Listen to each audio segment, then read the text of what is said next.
Now, wildlife experts at Slimbridge are calling for a UK ban on the use of lead in shotguns. Scientists there have today published a study saying that thousands of waterbirds are being poisoned by lead. But as Anne Farrant discovered today, the report has its critics. A peaceful autumnal scene at Slimbridge today, but as the winter approaches and the bird population increases, staff here say they prepare themselves for unwell birds, poisoned by lead. We're probably picking birds up once a week, once every 2 weeks that are so ill they can no longer function. We can take them and try and treat them. And according to Dave, this footage shot by staff at the reserve shows the telltale signs of lead poisoning. The duck is unable to walk properly, showing signs of gradual paralysis.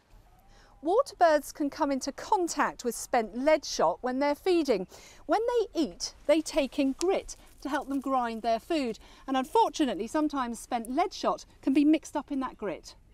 Although there's a ban on the use of lead in shotguns in wetland areas and areas of scientific interest, no such ban exists on agricultural land where waterbirds graze. And that's what experts at Slimbridge want. Their study looked at the lead levels in the blood of 300 live waterbirds from their reserves and the post-mortem results of UK birds spanning 4 decades. They're finding that unacceptable numbers of birds are being poisoned by lead. What we're calling for really is greater restriction on the use of lead shot, not just to cover wetlands or just to cover shooting of some species. It needs to be across all species and all habitats. It's the only way that we're going to get an enforceable and easy way to reduce lead poisoning in waterbirds.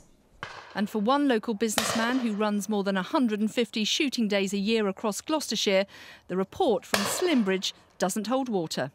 There is a lot of work being done in tungsten and also in steel shot as well, and we would support that if the evidence was clear and it was proven, and at the moment I believe it is not proven. And the British Association of Shooting and Conservation says Slimbridge's call for a UK ban on lead is premature. It says laws can only change if the current government study finds change is necessary. Anne Farrant, BBC Points West, Gloucestershire.